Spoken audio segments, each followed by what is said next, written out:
Hey, everyone, and welcome to this Friday, March 29th, 2024 edition of Your Daily Five. I'm Tom Bowley, Chief Market Strategist at earningsbeats.com, and it's certainly a pleasure to be with you here at the end of the first quarter of 2024.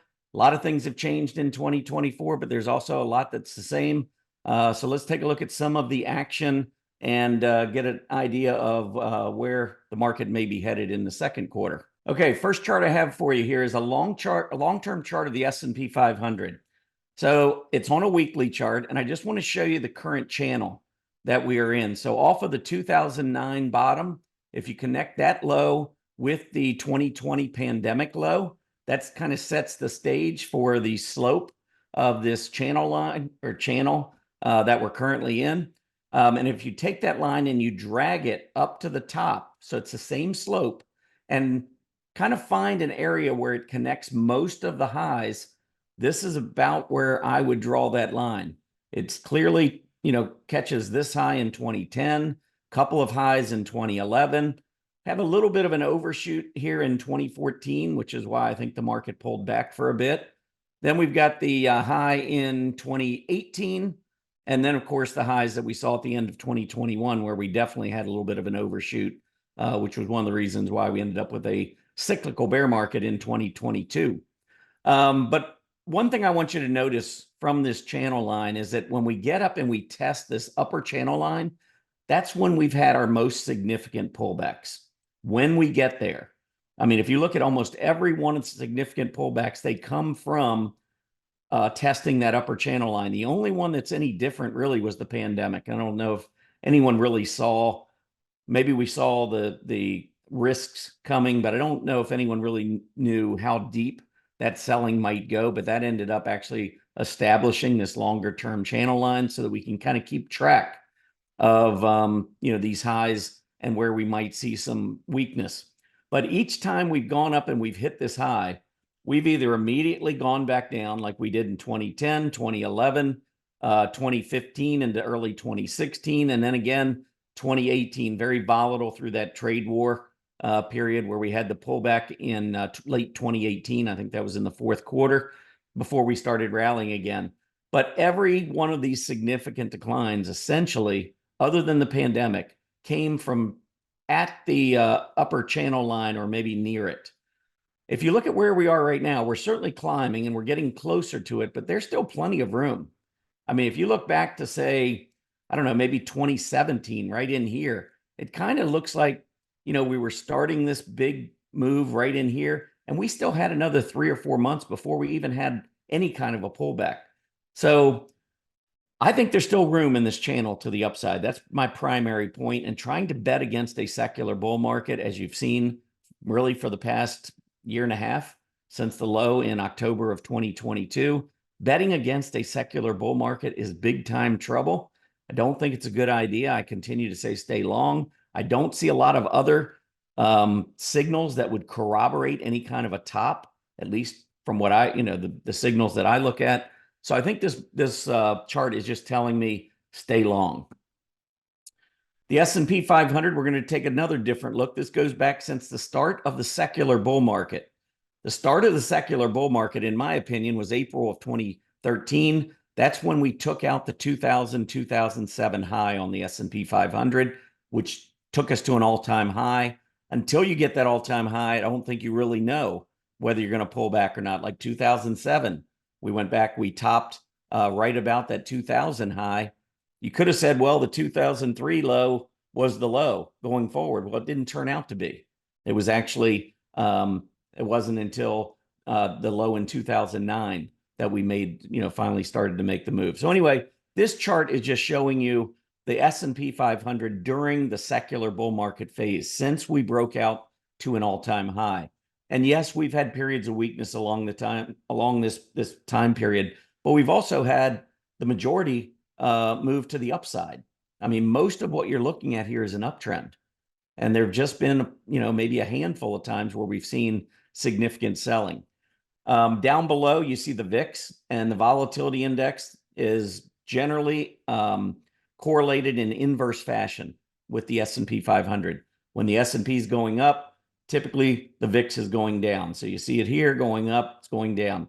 when we do have these drawdowns on the S&P 500, that's when we tend to see these big spikes on the VIX. So one might say, well, anytime you get a really high VIX, that's when you want to be in the market, right? Makes sense here. It's right at the low, this spike right at the low, this spike right at the low. But let me ask you a question. If you're looking at this in real time, how do you know where the spike is going to end? You don't know until it's already ended and it starts to reverse back to the upside, or the VIX to the downside and the market back to the upside. So it's really difficult because many of these VIX tops, I mean, if you look at them, some of them are at 20, some of them are at 25, 23. Here's one at 40. These are 25 to 35. These are both up between 35 and 40. This one was at 80, 90. That was during the pandemic. Here are a couple of tops coming in at 40. Here's multiple tops when the VIX is at 35. That's when you're getting market bottoms. So my point is, yes, it's almost like, I'm not sure what the right word is, but yeah, I mean, anytime you get the VIX, when you're looking back with hindsight, you could say, yeah, this is where you should get in. But again, the point is, how do you know as it's going up, it's not going to top at 32? So if you think it's going to be 32 and you get in, that move from 32 to 40 on the VIX is going to get really expensive. When the VIX is rising above the 20 level, that's when the market is taking its biggest hit. The higher the VIX goes, the bigger the hit gets to the downside. So you've got to time that VIX perfectly. But, I think the overwhelming majority of folks thinks that when the VIX is low, that's bad for the market. And when the VIX is high, that's good for the market. Let me show you something that might, dissuade you from that way of thinking. Here, this was an article I wrote back on November 26th, 2023. And I said, what are the chances of a market crash? Back then in November, we were starting to make this run, but there were a lot of pessimists out there thinking, oh, this can't last. This is just a dead cat bounce. We're going to have a big drop. And I said at that time, this indicator, the VIX, says the chances of market crash are around 0. And what I was looking at, and what I did, and I've updated this, and I'll show you this in just a minute, but I went back and I looked at the S&P 500 annualized return when the VIX closes in different ranges. So here you've got the VIX over 20. Anytime the VIX closed above 20, I took into account how the S&P performed that day. So all these readings when we're above 20, you would think, most of these readings are coming in on down moves in the VIX, right? I mean, here, almost this entire thing is down moves. We have a few spikes, but we're downtrending for the most part. Over here, we're downtrending for the most part.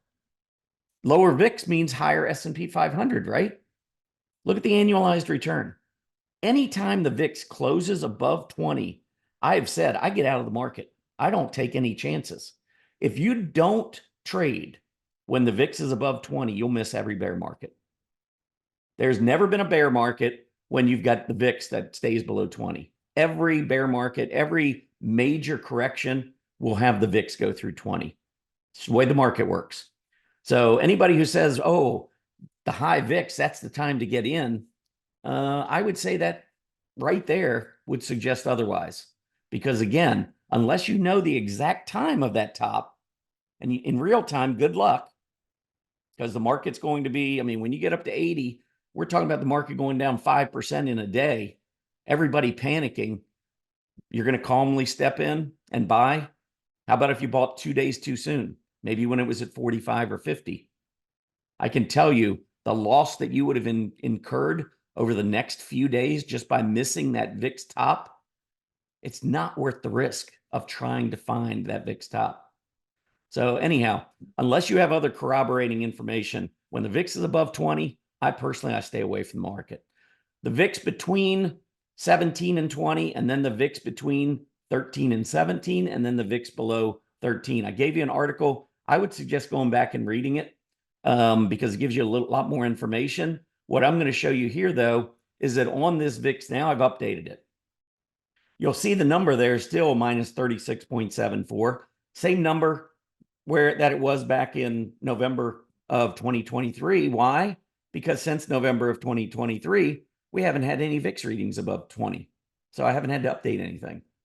Now, if you look at these other territories where we've had VIX readings and closes above this 17 to 20 area, or VIXs between 13 and 17, or VIX below 13, these last two are where most of the action has occurred since back in November. But look at the difference of how the stock market trades depending on where the VIX is. VIX 20 or above, the percentage days higher. This is just the percentage of days that the S&P 500 goes up when the VIX is above 20, 44.81%. So generally, when the VIX is above 20, you're going to have down days.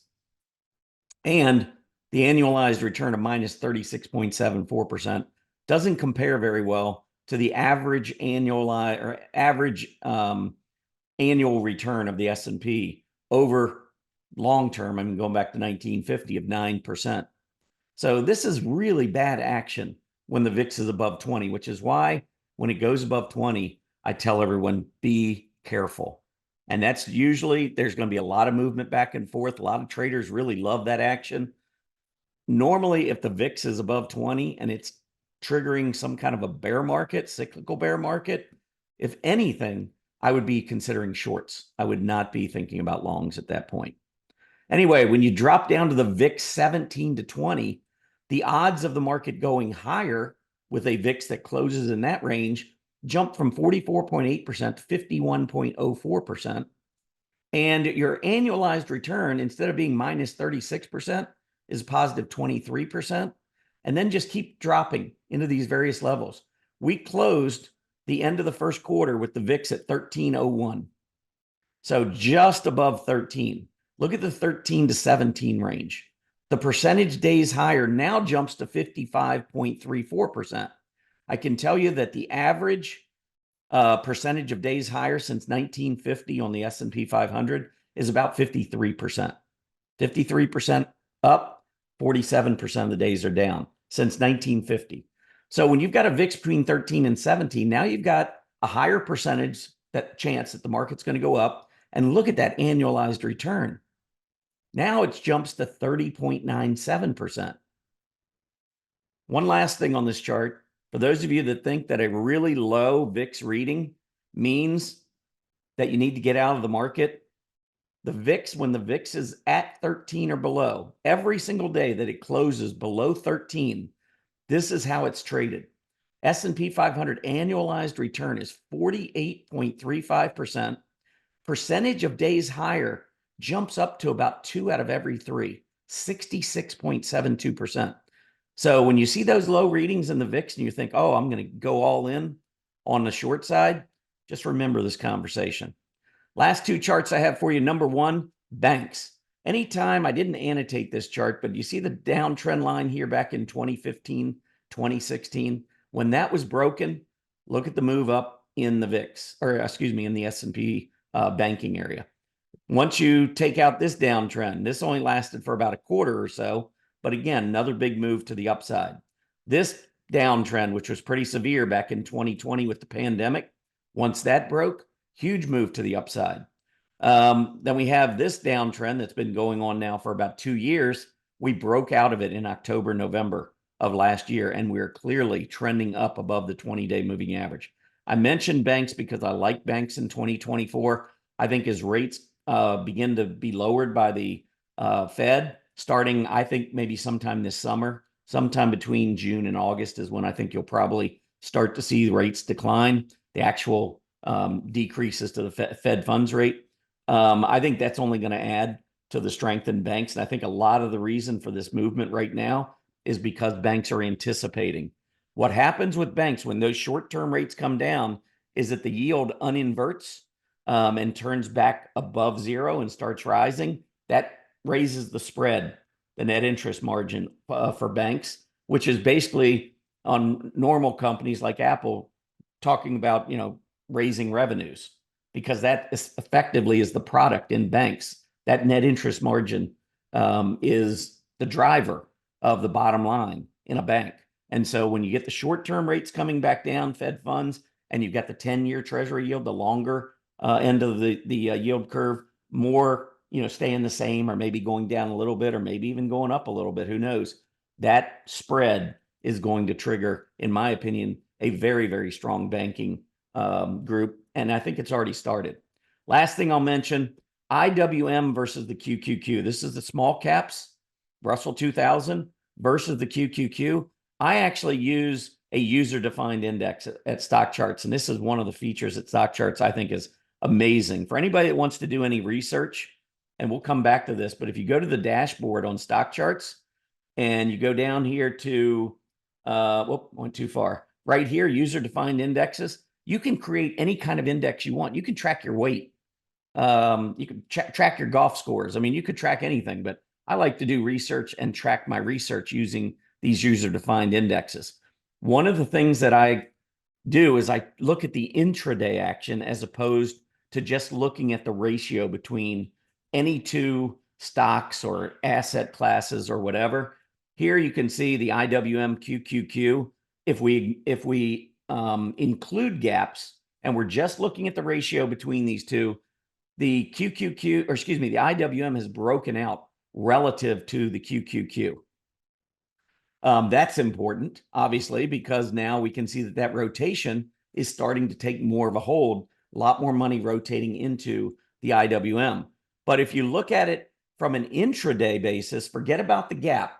I'm only looking at what happens from the opening bell to the closing bell, because that's when most of the trading, that's when accumulation is going to take place or distribution. So I ignore the gaps, which in my opinion is nothing more than a lot of manipulation. And I'm focused entirely on what happens during the trading day. And again, I use a user-defined index.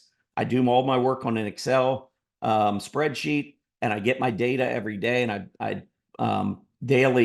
take the daily totals I come up with and I post it in that user-defined index. And that's what this right here is tracking. So I started at 100. We were going down, down, down. Look at the IWM.